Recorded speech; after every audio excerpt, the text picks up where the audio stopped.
Assalamualaikum teman-teman. Sekarang kita akan mempelajari bagaimana cara untuk mengakses jurnal internasional secara online.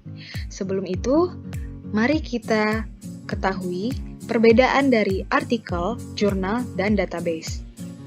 Artikel atau paper merupakan tulisan ilmiah tentang hasil riset, analisis, dan pemikiran yang matang.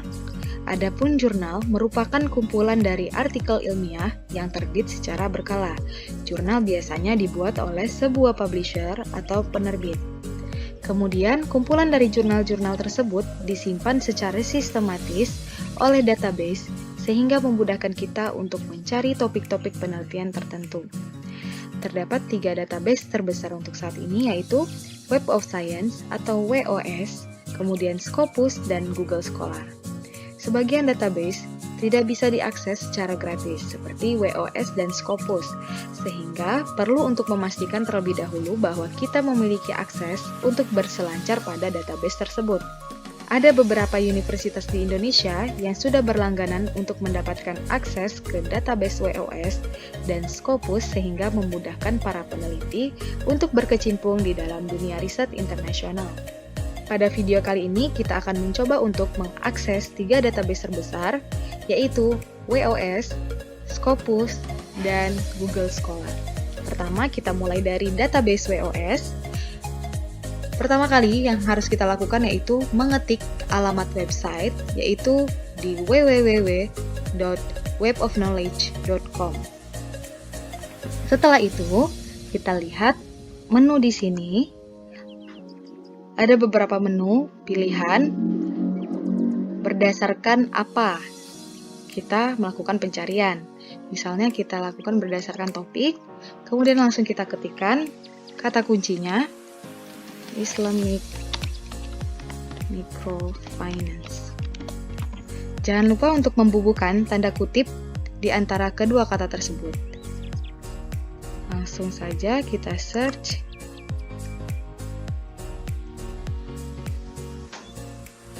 Maka ditemukanlah 145 artikel pada database Web of Science yang membahas tentang Islamic Microfinance. Pada sebelah kiri dapat kita lihat tempat untuk melakukan filter hasil berdasarkan apakah artikel tersebut merupakan artikel open access atau close access. Nah, dari 145 artikel hanya 42 artikel yang dikategorikan sebagai open access. Kemudian berdasarkan tahun publikasi, kemudian berdasarkan kategori atau subjek, kemudian berdasarkan tipe dokumen, organisasi, dan lainnya. Mari kita lihat salah satu artikel. Ini merupakan judul dari artikel, kemudian penulisnya, data dari jurnal, kemudian dokumennya, abstraknya, kata kunci, informasi autor, publishernya, kategori atau subjek pengklasifikasian dari artikelnya, dan lain. Lalu bagaimana jika kita ingin mendapatkan artikelnya? Maka kita kembali lagi.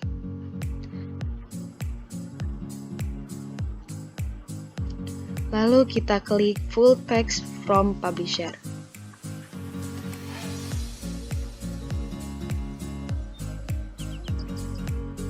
Nah, di sini kita langsung tersambungkan kepada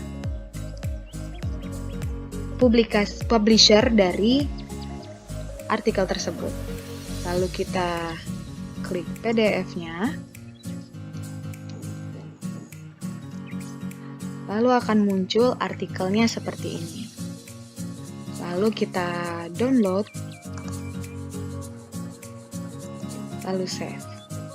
Lebih kurang begitu ya teman-teman cara untuk mendapatkan artikel atau mengakses artikel melalui database.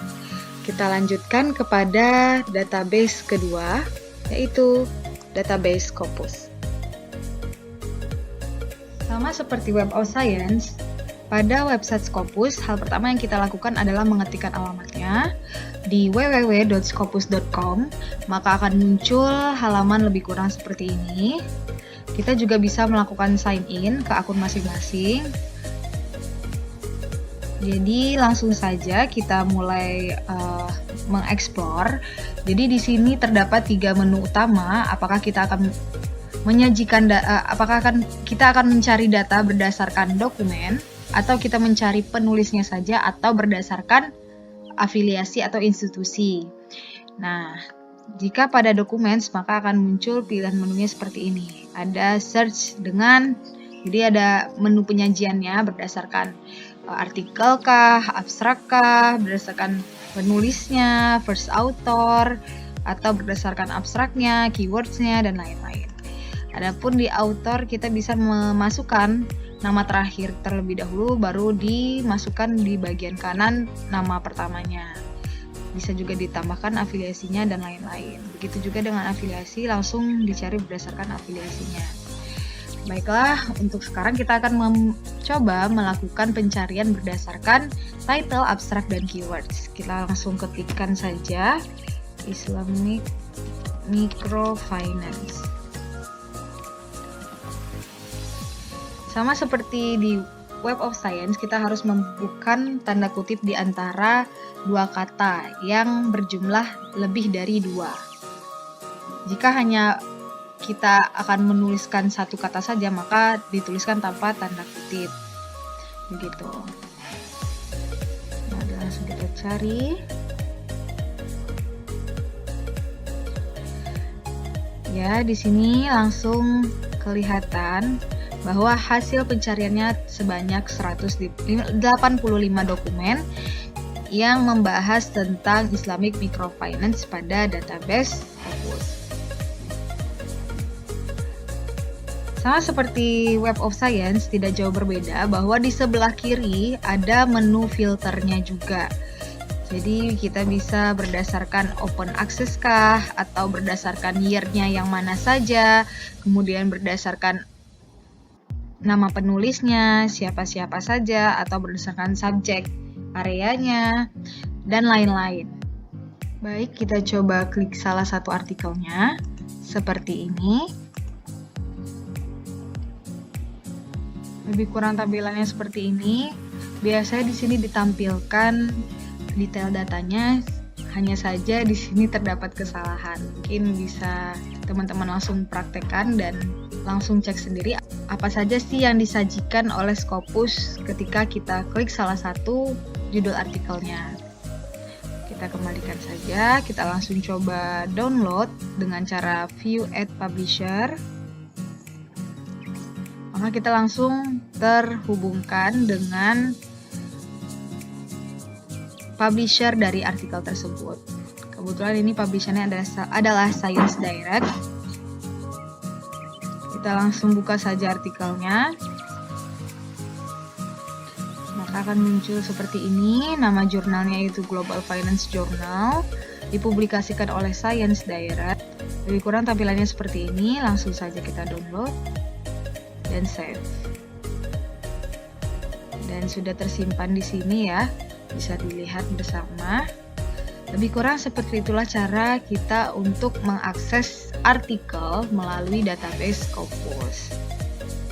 Terakhir yaitu database Google Scholar. Lebih kurang tampilannya seperti ini.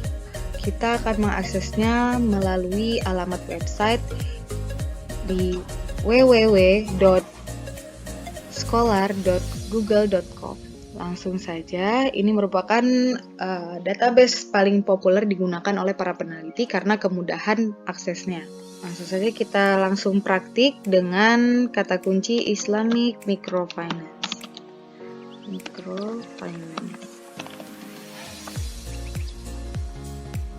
Setelah kita cari, maka ditemukan 25.700 hasil yang didapatkan dari kata kunci Islamic Microfinance pada database Google Scholar. Secara umum tampilannya terlihat lebih sederhana, di mana pada bagian sebelah kiri menu filternya tidak terlalu banyak. Baik, langsung kita coba klik salah satu artikelnya.